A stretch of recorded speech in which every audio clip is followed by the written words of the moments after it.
Good evening, everybody. Welcome to AMPED RTBI's graduation. Can we give a round of applause to all of the businesses that are graduating?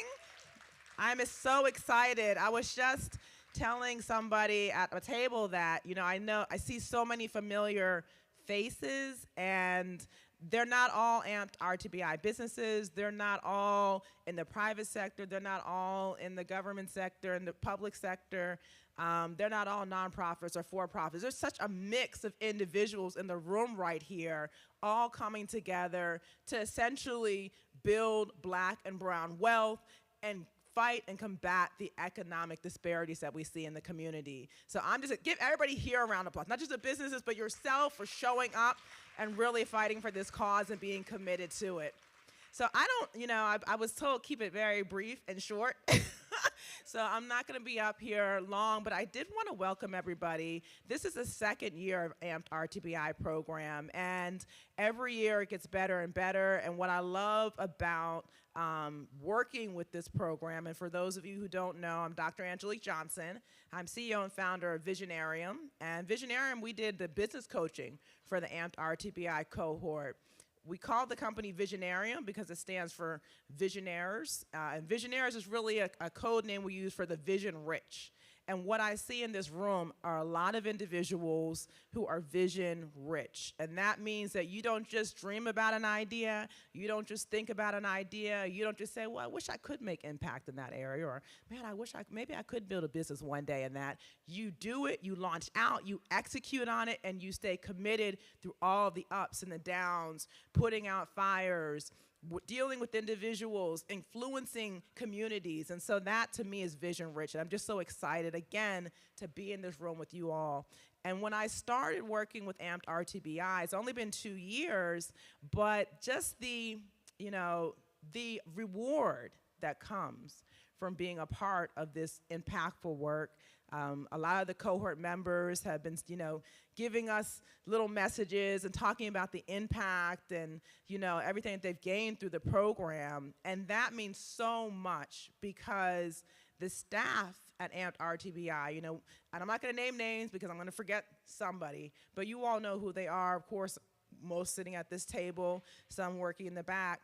They put so much heart and effort into the program to really fight for the entrepreneurs, to really fight for this initiative beyond just checking boxes, beyond just saying, well, I came 9 to 5 and I did my part. Weekends. The service providers, the businesses that go through RTBI not only get access to the staff members at AMPED, but they also get service providers, accountants, lawyers, branding and marketing individuals, the business coaches, of course. And the service providers, I can remember times sitting at 12 o'clock in the morning, I think, with an accountant on one end of the phone, the business on the other side, and then myself, and having this three-way conversation. I'm like, is it really 12 o'clock in the morning? We're really having this conversation at 12? I guess we are, right? Because it needed to be had. It needed to be addressed in the moment. So really, the people staying committed beyond the 9 to 5, beyond just what the money provides, and really putting in the effort, the businesses, the entrepreneurs, the service providers. So can we give a round of applause for all the service providers that work with the businesses and stayed committed? The funders, those that make this, of course, Rockefeller, but as well as the individuals, some who actually go unnamed, who contribute to the program. You know who you are, and we're just appreciative of the funding source that provides for this programming that allows it to continue on. We're going into the 3rd year. And so we're excited for that as well. So, I just wanted to make sure that we're just thanking everybody. I know I've missed some entities, and of course, more people will come up and thank more individuals. But it really does take an entire community of individuals to put on a program like this. And I hate to even use that word program because it's so much more than just, oh, you go through 12 months of programming. No, this is really changing lives. Impacting lives. A lot of the founders in this room, can talk about their personal experience building a business, and life happened at the same time. You can't separate entrepreneurship from life. Babies were born, okay? We had people, unfortunately, that passed away and left us. We had business that went up, business that went down, went right back up again. This is the life of an entrepreneur. And so I'm so proud of all the businesses that continued on. The retention rate, can I say it, was phenomenal this year. we had, I mean, I'm a mathematician, so I'm not going to give you the exact number because I'm like 99.99, but we only had, 2 businesses that are not with us that were here in the beginning. And one of those businesses I still consider a success because it was a young entrepreneur that through AMPED RTBI found out entrepreneurship is not for me. And that is a win too, because now they can go on and find their ultimate life purpose. So I have dealt with a lot of programs, a lot of incubator programs nationwide, and I don't think I've ever seen that sort of retention rate. So can we get a round of applause for that? This program is doing something right. Everybody is sitting in the room right now that came from the beginning to the end. And so again, of course, I'm long-winded, so I'll cut it short now. I want to introduce Dave Christopher, who of course needs no introduction. I don't know who in this room does not know Dave Christopher. As I hear it, he can't walk through the mall nowadays without being stopped. So Dave, of course, is the executive director of AMP, the founder of the RTBI program. And Dave, it's just his passion, his love. What he does doesn't go 9 to 5. I don't even know when you wake up. I don't know when you go to sleep because you accomplish so much. I served on the board of AMPed long before RTBI was around. And, people always say they see the success. Dave's always been successful, but now you have a visible thing, right? Where people, oh, you're everywhere, you're this and that. But what people don't see was the heart, the passion that Dave, what he literally put his entire self into AMPed, his entire finance, everything, to keep going because he had a heart and a passion for it. And it was just one of the proudest things I've ever done serving on the board under you, Dave. And I sent him a text message and I said, listen, I'm happy because I get to do what I love because you first did what you love. So Dave, come up. Say your remarks, of course.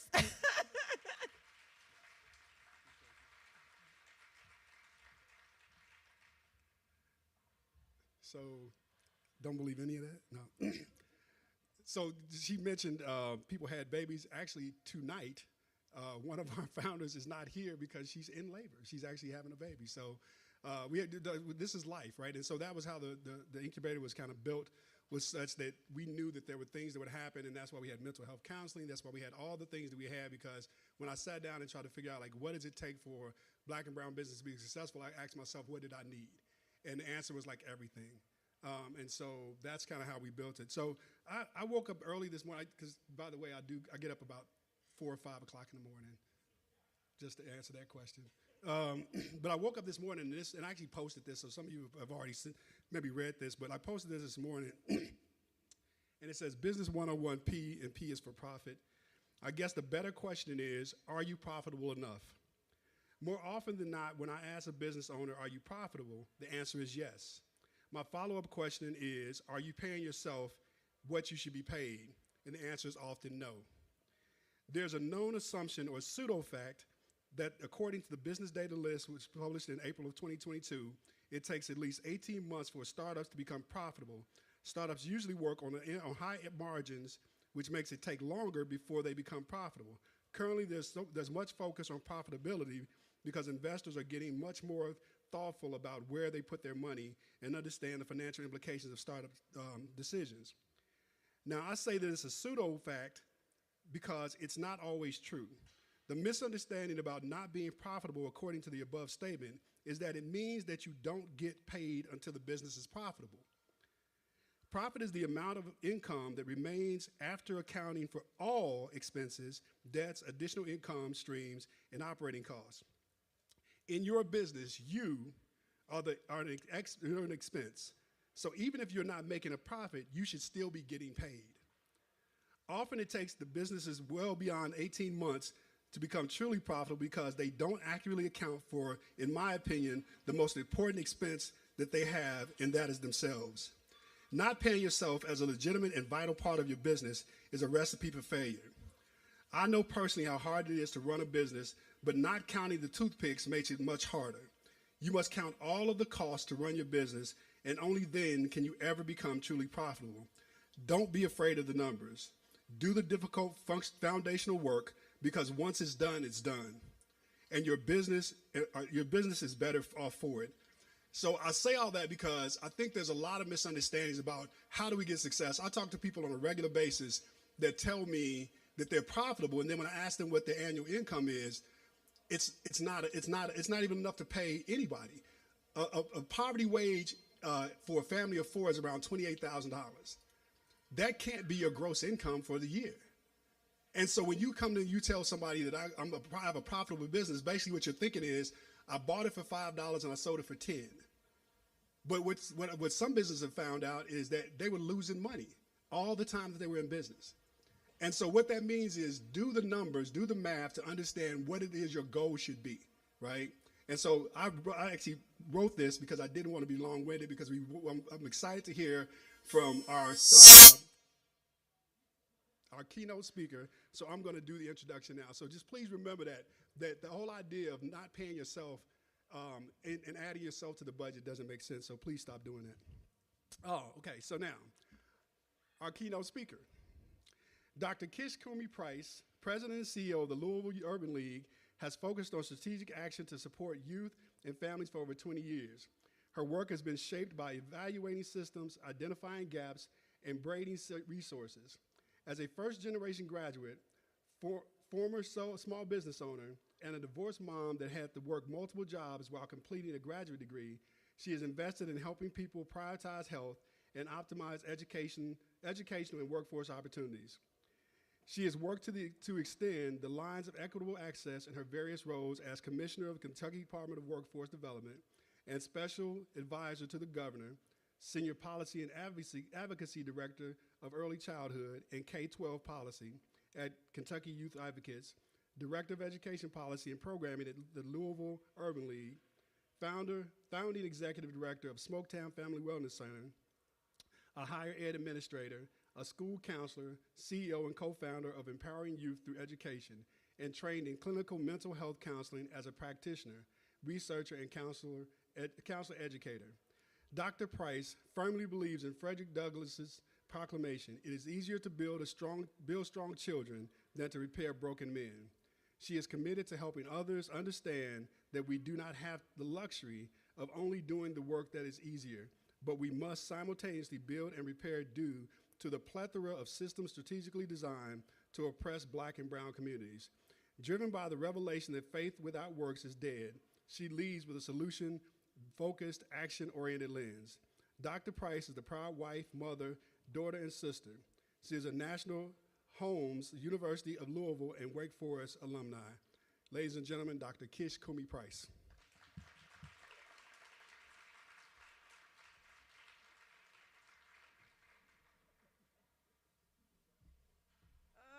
Thank you so much. And can we just stand and give a lot of honor and praise to the fact that we are all here today, and also just acknowledge the impact that Dave has had on this community. If you don't mind standing and applauding.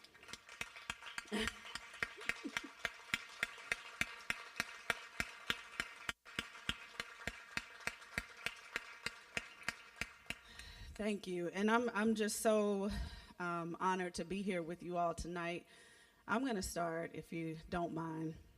Even if you do, it really doesn't matter. I'm going to do this, so I need to pray. Lord God, thank you for this opportunity. Thank you for allowing us the opportunity to be together, to share this space together, to share this time. I pray that you will lead and guide me as I speak in this moment. Help us to hear what we need to hear. Help us to grow where we need to grow and heal where we need to heal. I thank you right now, Lord God, for every dream that is represented in this space, for every seed that has been planted and watered. And we just pray right now, Lord God, for fruition. We pray for blossoming. We pray for the flourishing of these dreams to come into being and existence to better our community. And it's in Jesus' name that I pray. Amen. Okay, so I will not be long-winded because, first of all, it's really interesting to accept invitations to speak, because I'm always in the mindset of trying to prepare what I'm going to say, and then every time I try to speak, it's disrupted by being present and saying what I need to say in the moment. So that's what I'm going to do. I'm going to start with just sharing that there are three key nuggets that I hope you take away from what I'm going to say.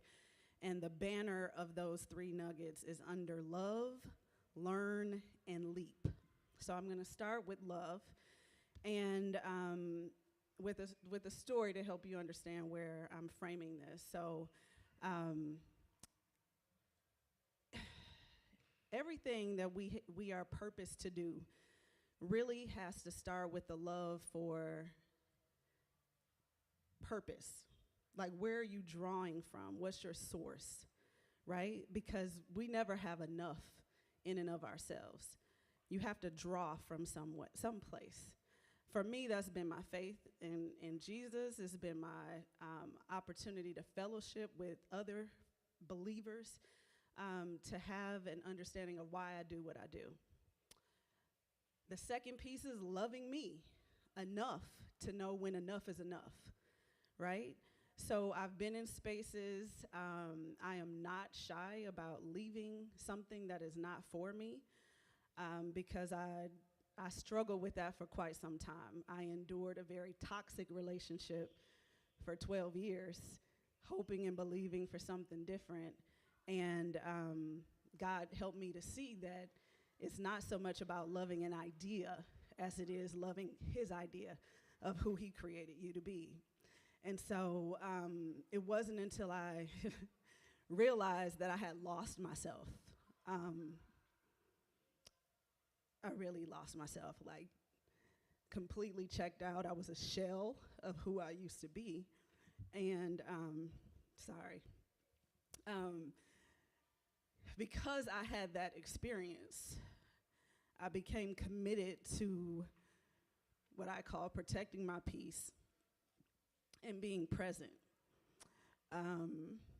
because I didn't even realize I had lost myself. You know, I didn't realize that I was no longer thinking the way that I used to think or giving the way that I used to give. So I started off as a counselor in schools with youth. And I believe I was always kind of counseling, even as a kid.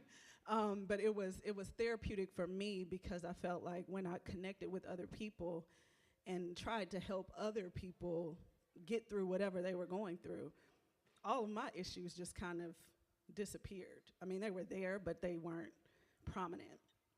And I got so much satisfaction from being able to be a part of other people's journeys.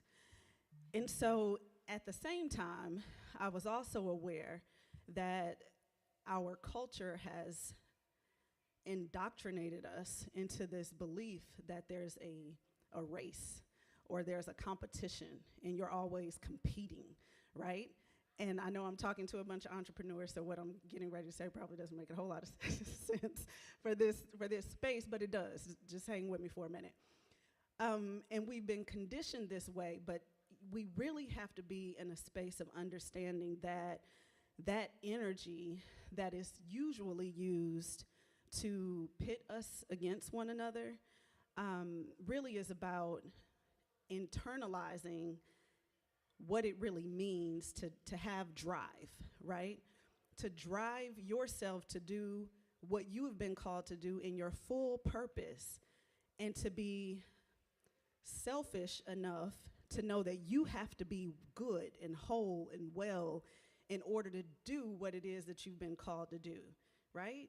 And it is disheartening to know that we have so many things that have not been accomplished in our community, in our families, in our own personal lives, because we allow the noise of competition with someone else, with an idea, with the notion that you're supposed to be doing more because you see someone else doing something or stay the course, right?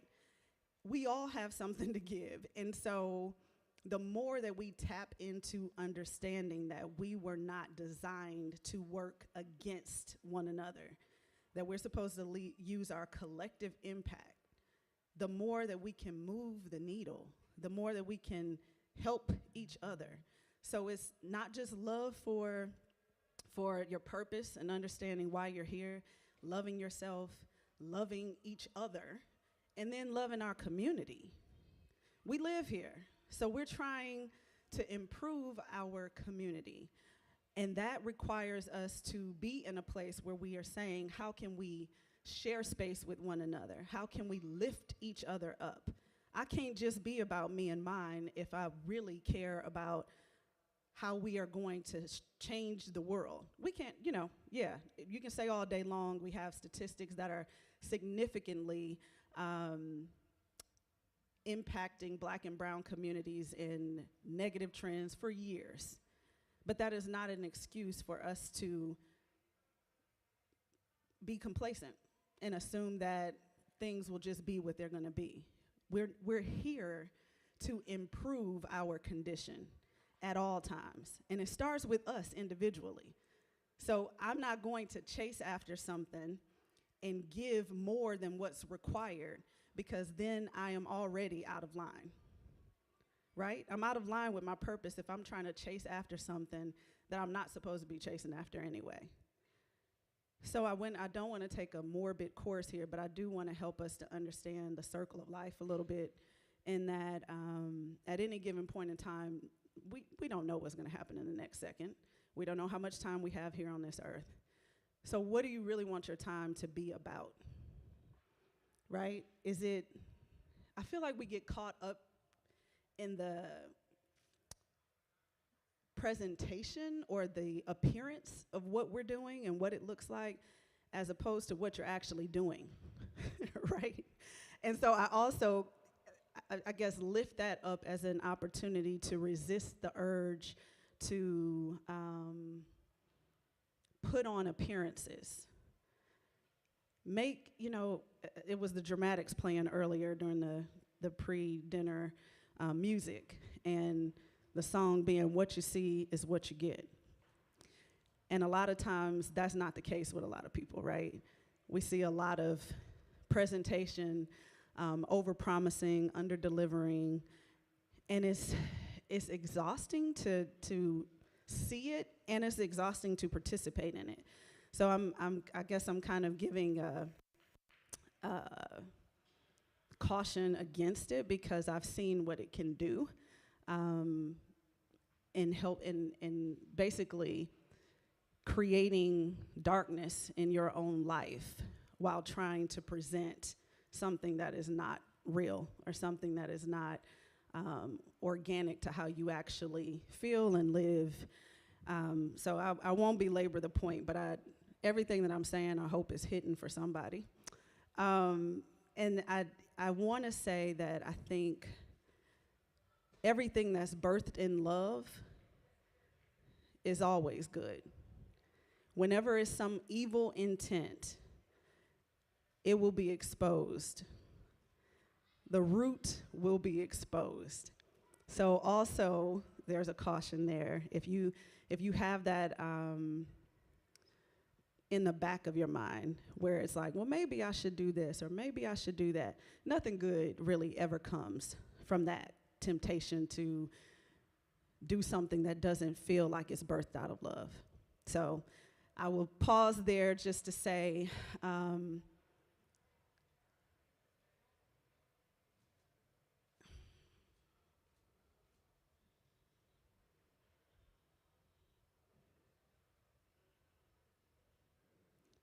feel the silence of this moment and understand that whenever it is something that you are doing, that you pull back and say, is this good for me?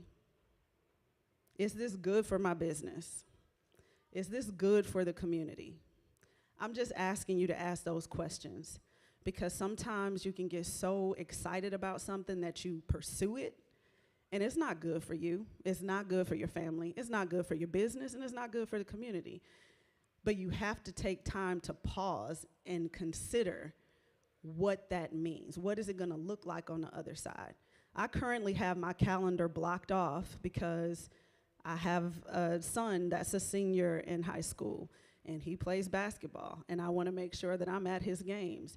So that's priority for me. That's on my calendar. So I'm not accepting any invitations to anything that conflicts with that. Same for my husband. He's a basketball coach, has lots of games, and there are certain games that I want to be there to support. I block it off. So you have to create your own lanes and boundaries to love you and what you're doing and what you're about, and make it about that. The second piece here, learning, and this one will be quick.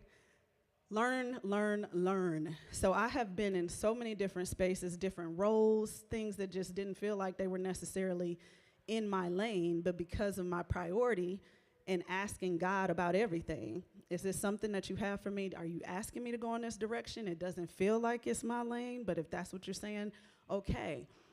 And in this journey, I've learned that it's not necessarily about what you think you're bringing to a situation. It's about what you're supposed to learn in the process, because it's all for a purpose. You learn from your mistakes. You learn from other people's mistakes.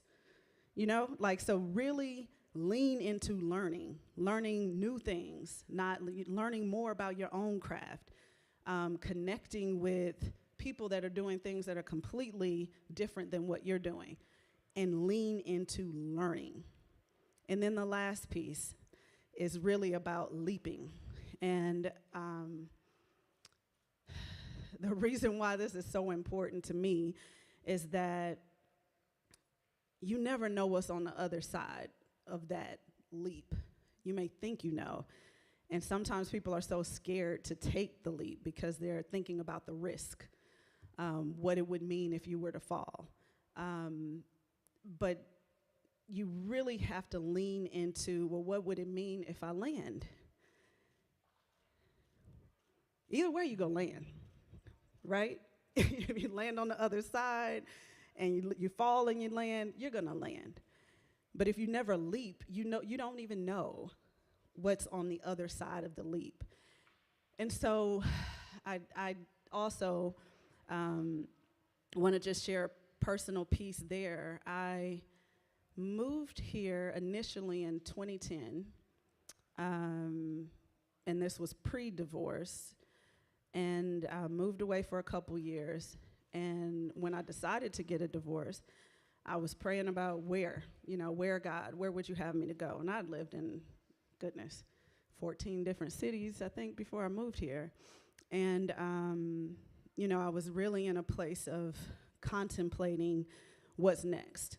I have 3 young boys.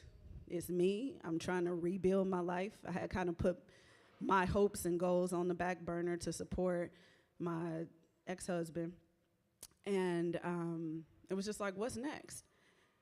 And I prayed and I prayed and I prayed and I prayed. And people who are not, I'm not trying to be deep, I'm just being real. God would speak to me through nature. Like, I was praying about, I felt like he had put in my spirit to come back to Louisville. And I was like, I don't go back to Louisville. I loved Louisville, but I don't have any friends there, no family there, because we were only here for like a season, right? Literally, like a basketball season. And so, I was just like, I don't know. It feels risky. My parents were like, you need to come back home. We got you. And that felt comfortable, but it didn't feel right. And I was like, that's not what God's putting in my spirit. So I was really putting it, like, God, I need to know. Like, I just want to follow your plan. I know whatever it is, it may be risky, it may be challenging, but show me. So he had a cardinal bird that would keep, like, perching outside my window. Sorry.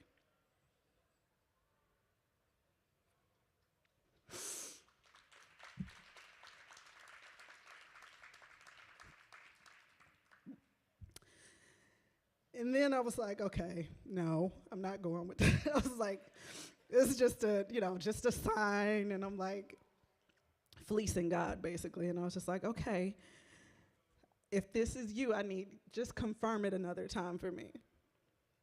Bird comes again. And I was just like, okay, but that's the same bird. Like, can we get a different? I need something else, please. And so I was really vacillating between what I knew God said, like, this is about life and death, and I'm telling you to end this now. But at the same time, I was just like, it was the comfort of everything you knew, and this leap, what's on the other side, I don't know. So then I go for a walk because I needed to, I was just like, this is too much in this house. I need to get out. I walk. Go to a playground that I used to take my kids to all the time. Never saw this tree. It wasn't even a storm that had just happened. This huge tree is uprooted. Like the whole, and I've never seen this before. I took a picture of it. I wish I could show, but the whole root system of the tree is exposed. And I hear God, and I'm not saying with my physical ears, but in my spirit, say, I'm uprooting you. So then I'm like, okay, like that's it. I'm going, and I'm going to Louisville. And so, and it was, everybody, family, friends, like, Kish, I don't know, that's by yourself, and you gonna be okay with the boys, and I didn't know what was on the other side of it, but I knew God was there, and I knew He told me to do it, and so I did it, and looking back on it, I don't know. I do not know how all the dots connected in the way that it did. Why don't I know? Because God was working behind the scenes, putting everything together. He already knew. And so I say this to say that when you are in a place where you can really trust that the process is already what it needs to be for you, and instead of leaning into fear, follow faith, it's like you don't even know what's on the other side of that, right? And I'm saying this because I am a living testimony of what it means to be in a space and to be scared, almost to the point where you like, I'd rather just check out. I think the world would be better without me here right now. And I'm not even joking. I'm not exaggerating in saying that. That's how low I felt. And then to know that God had another purpose, another plan. And it wasn't my plan, right? And I'm not special. I'm just trying to help y'all understand. If let me reframe that. We are all special. I am no more special than anybody else, right? We all have that opportunity to take the leap when you need to take the leap. And the support will be there. The village will come. Build it. Be who you want people to be for you.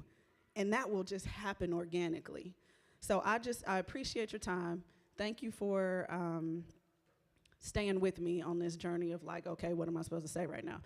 But I am so grateful for everything that will come from this experience. Congratulations to all of the graduates.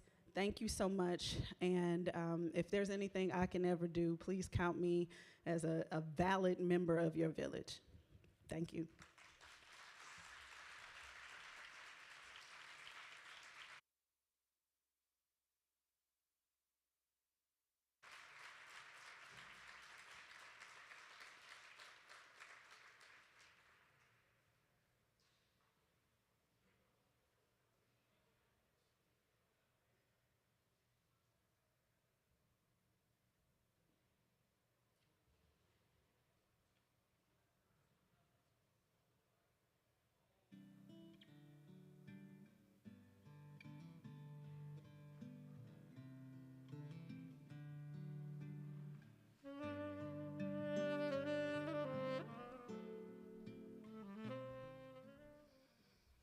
Thank you for that wonderful inspiration. I want to introduce myself. My name is Brittany Hill Whitehead, manager of the AMPED RTBI program, and it's an honor to be here tonight with everybody, with all of our founders. A couple of takeaways that I just want to reiterate that our 2022 cohort definitely did this year was to really lean into the learning. Our founders on a daily and weekly basis gave it their all. They took classes. They were up all night. They ran businesses. They raised families. They have traumatic situations happen. They lost loved ones. They had babies. They moved. They started jobs while starting businesses. They helped each other out. They leaned into their calling. They followed where their heart went, and they continue to this day to do that. So being part of AMPED and the RTBI program as a support system for myself coming into it this past year has been nothing short of inspiring me. You guys have actually inspired us with everything that you've done, and we are here for you. We kind of have this saying where we always say, once you're part of the AMPED family, you're always part of the AMPED family. So we not only expect for you to show up, we expect for you to take the knowledge that you learned from each and every provider, each and every person that touched you this past year. Maybe it was a cohort member, maybe it was Dave, maybe it was Monica, maybe it was Dr. Cassandra Gray, whoever it was, Dr. Angelique. Take what you learned and share it with somebody else and help us to continue to grow the family at AMPED. So I want to introduce Monica, because I'm gonna tell you something. I know this was Dave's vision, but Monica, if y'all don't know Monica, Monica is absolutely amazing. Y'all stand up and give her a round of applause, because I'm gonna tell you something. AMPED would not be where it's at without Monica. When you're talking about getting some stuff done with some grace, this is who you need to look to. She has been absolutely amazing in welcoming me into this program, into making sure that everybody has everything they need. She works every day so hard. She deserves her flowers now and each and every day. Each and every day. Director of Operations here. So it is my honor and my pleasure to join Monica in celebrating all the hard work and the hard success that you all have given to this program tonight. So, Monica.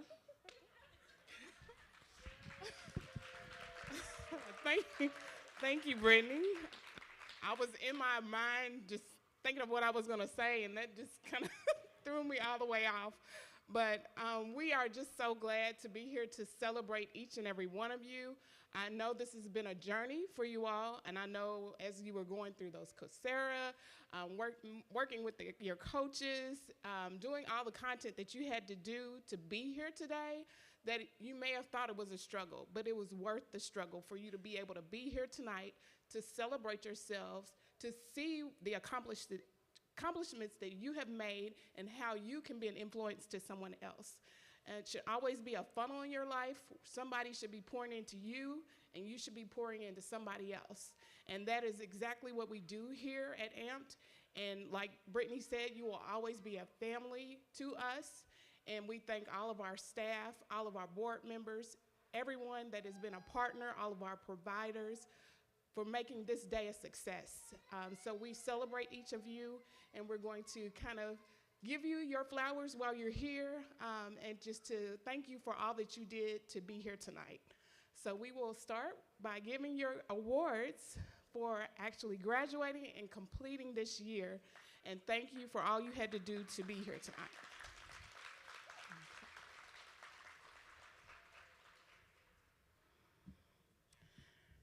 All right, our first participant, Erin Williams.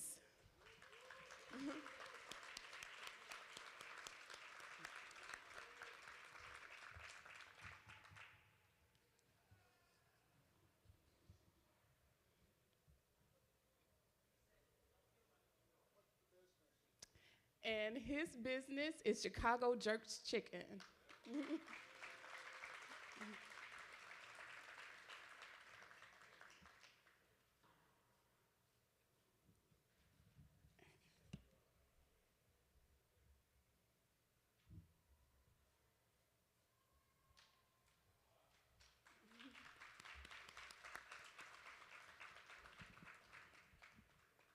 Next, we have Amarita Chavez, and her business is Smooth Hair Trends.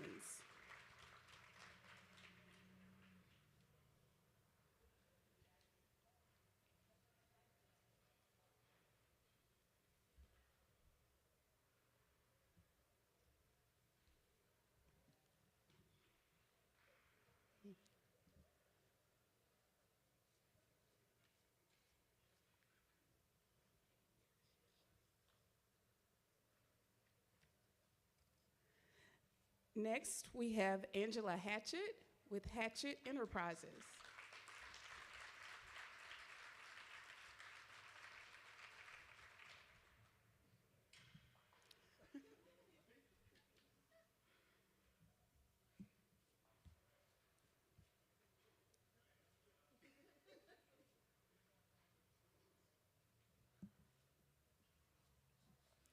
Next, we have Angelica Lusko.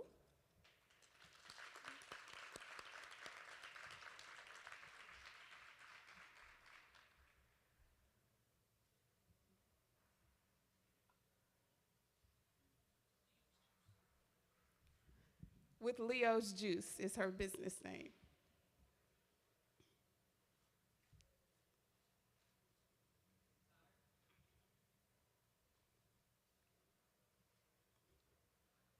Next, we have Anthony Williams with Eyes Like Mine.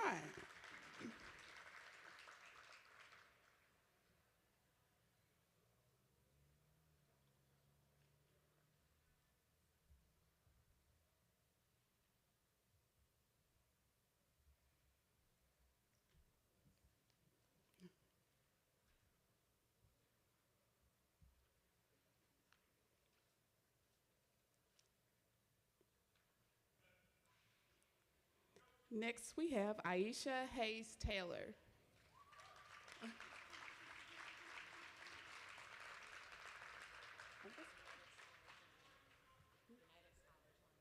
Yes, she had a name change, so it's now United Scholars Learning. Yes.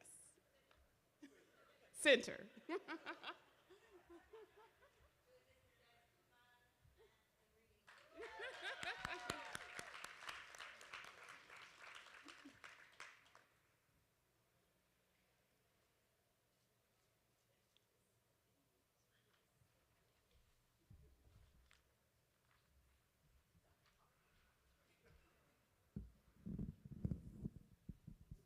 Let's do this.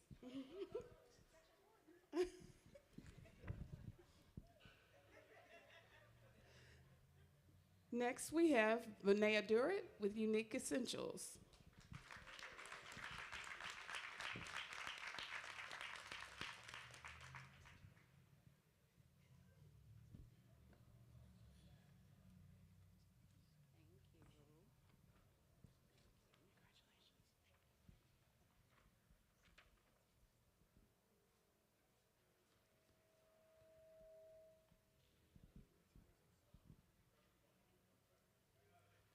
Next, we have Brittany Phillips with Equality Child Care.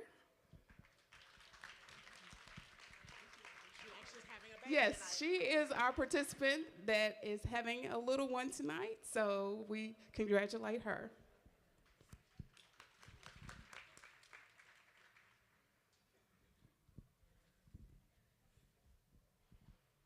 Next, we have Candace Gentry with Candace Gentry Photography.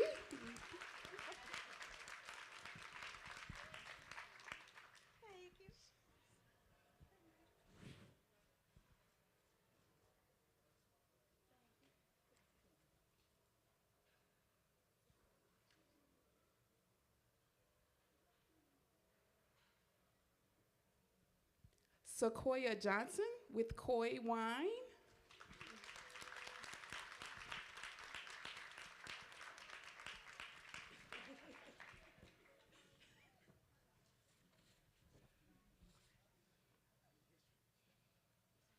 We put most of them in the back so they have to walk and everybody can see them.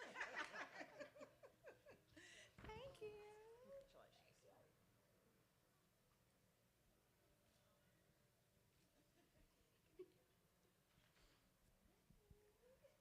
Chanel Wells Henderson with Chanel Nicole.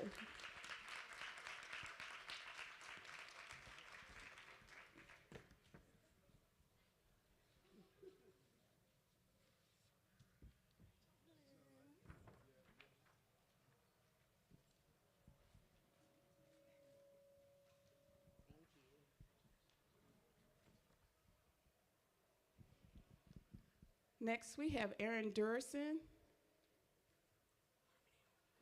Harmony Home and Busy Bus.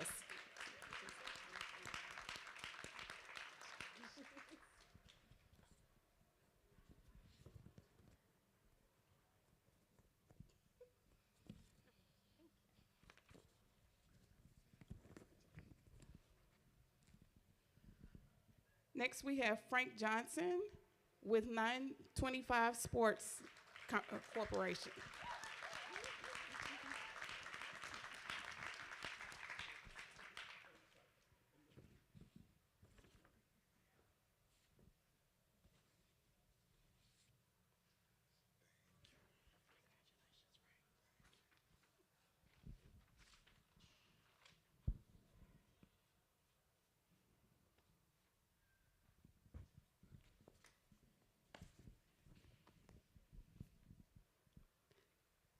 Kelvin Young with Legacy Wine and Spirits.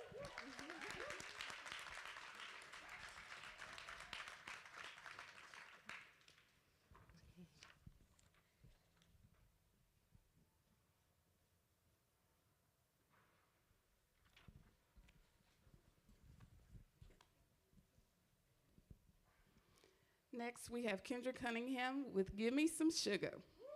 And Theron Cunningham as well. Teamwork makes the dream work.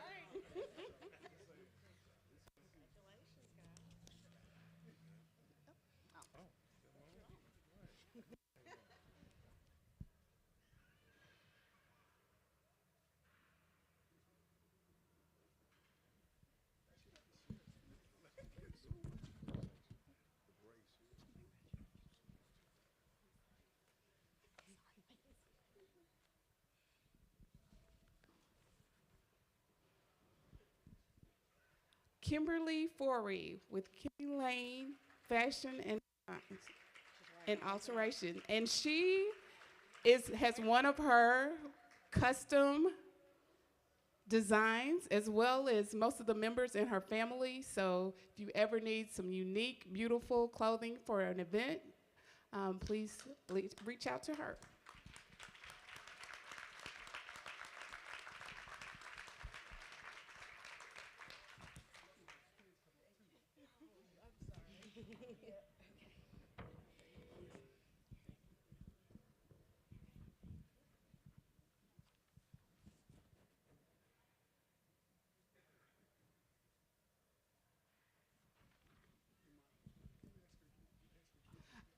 And we just want her family to come up so everyone can see her unique designs. She did several of their garments tonight.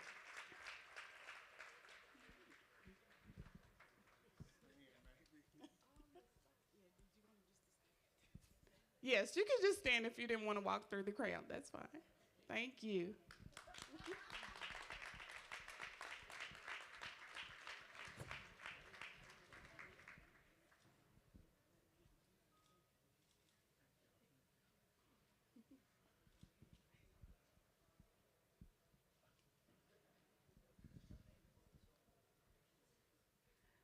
Next, we have Lucretia Sewell with Melanated Healthcare.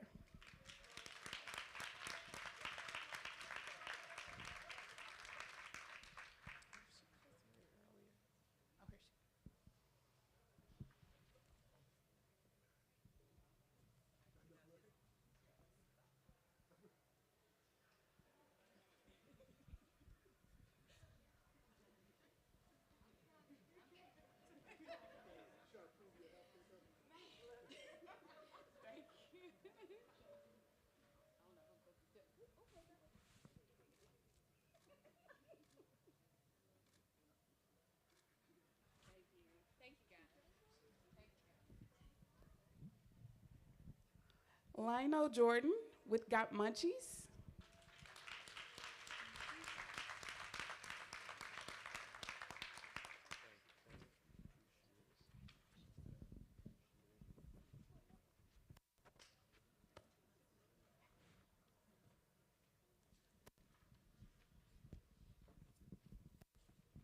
Maya Reynolds Van Irvin Wild Seed. Yes, formerly Vans Coffee.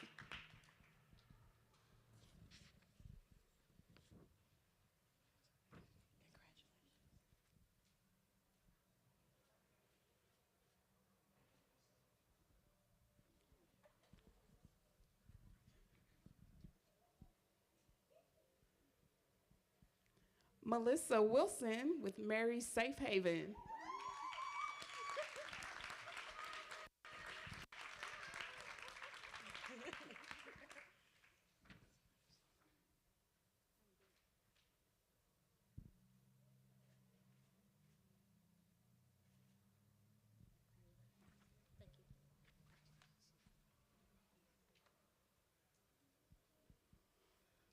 Next, we have Michael Jackson with Kentucky Greens.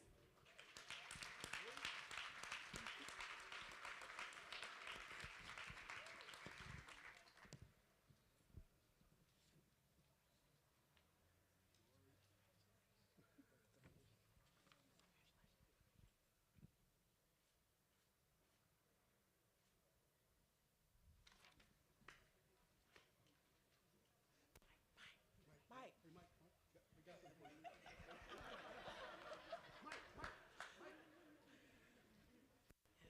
Yes. And we have two founders, Shantae Chandler and Mike Ford with DMC Productions, DMBC, DMCB Productions.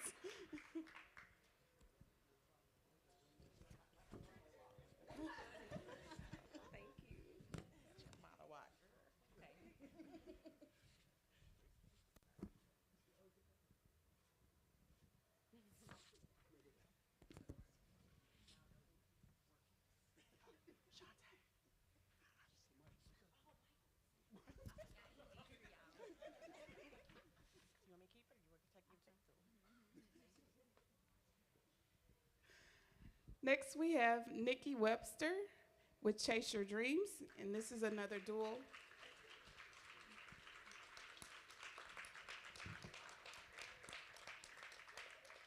And D'Artagnan Henderson Sr.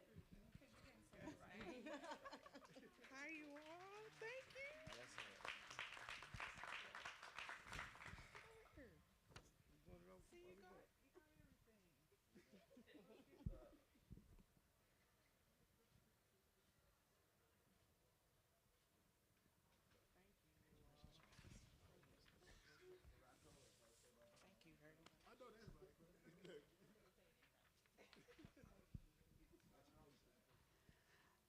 Next, we have Complete Mind, Body, and Soul with Rhonda Johnson.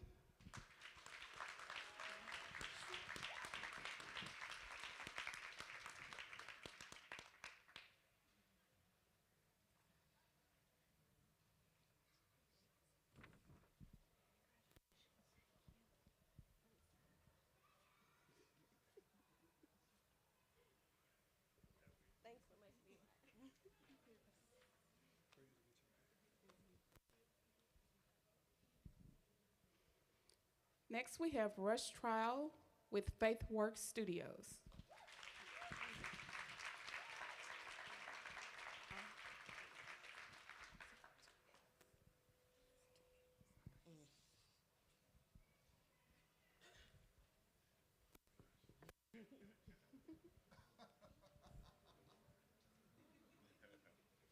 So if you got to see Soul of Christmas, raise your hand. All right. Oh, I'm sorry. I know, right?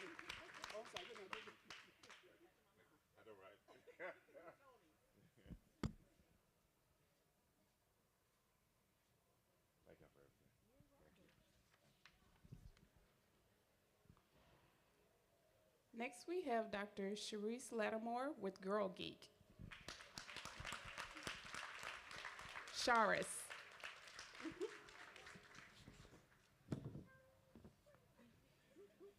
I know that's right.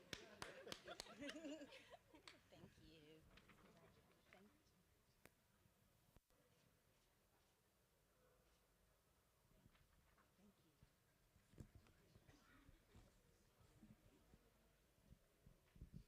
Next, we have Siobhan Bass with Lock and Key.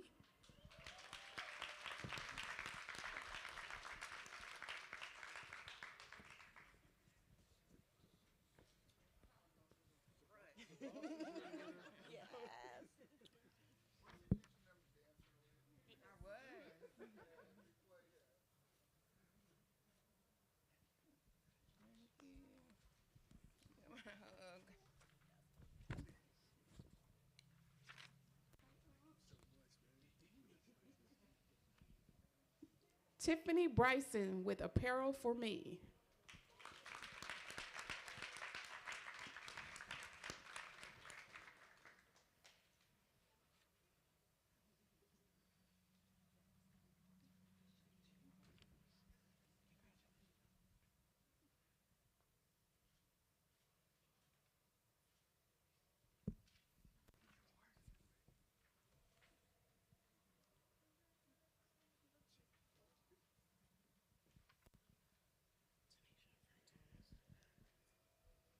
Tanisha Bishop Thomas with Crazy Decor and Design. And Frank Thomas.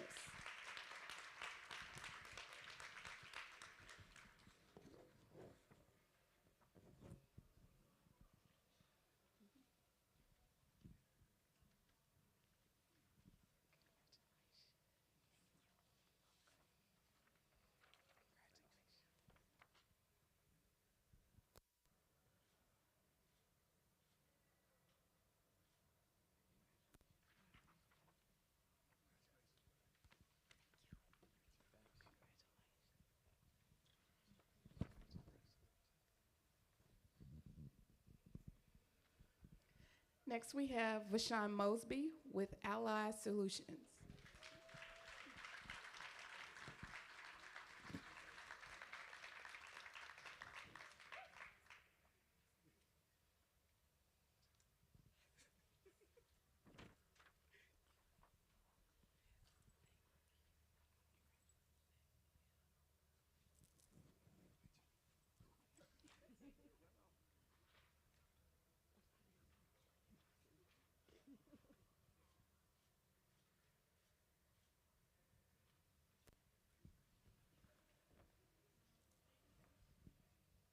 Next, we have Barnes with Kentuckiana Backyard Farms.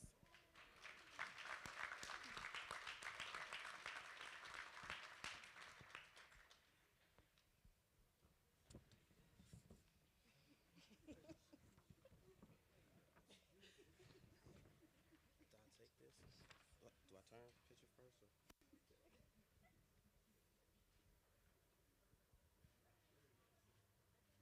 Good. No. Yes.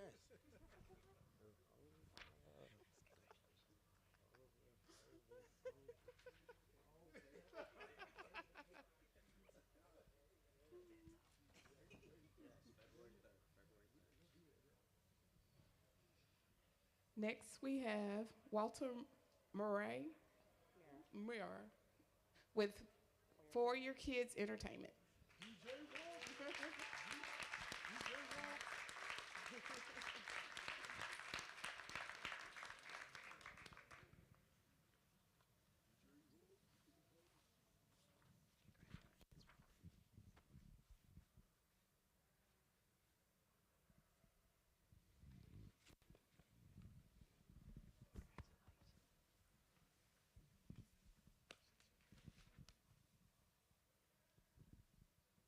So we want to thank everyone, and I'll allow Dave to give any closing remarks for our program. We appreciate your time and all your efforts that you put into this year, and we are so proud of each and every one of you, and thank you for all that you've done. So real quick, yeah, congratulations for real. But y'all notice she said allow? That's real, because she is actually the boss. So like she's giving me this opportunity. But real quick, I do want to congratulate this 2022 class. But if you're from one of the previous classes, can you please stand up? From class of 2021, please stand up. And if you're here and you're selected for class of 2023, and you have anybody that's been selected for the class of 2023? Okay, all right.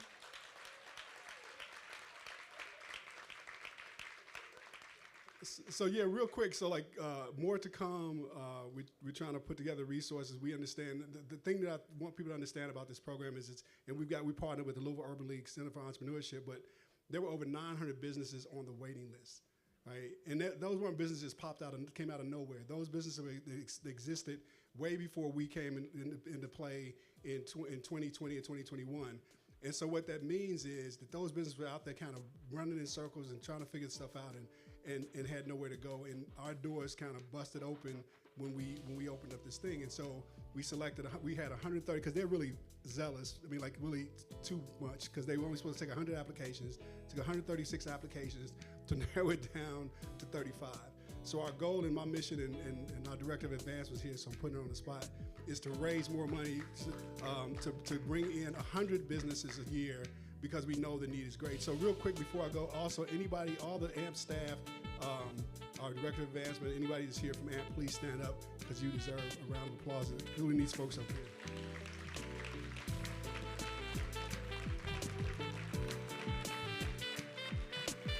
It works because I tell people 70% of what we do in the incubator is really about mindset and heart.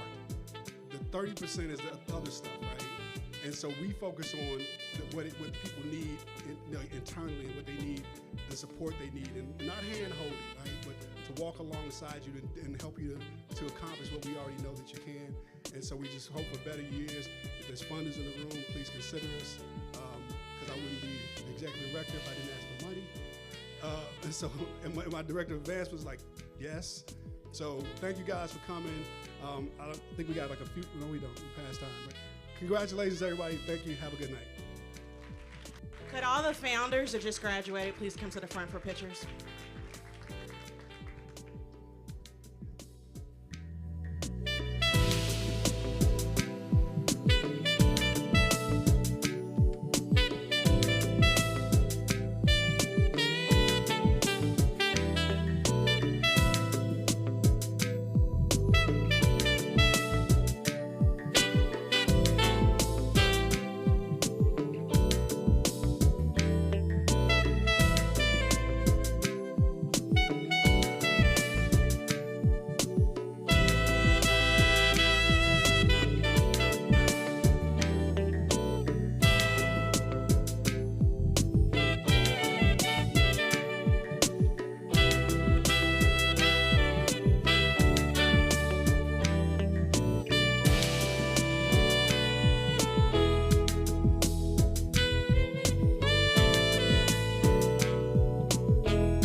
Mm-hmm.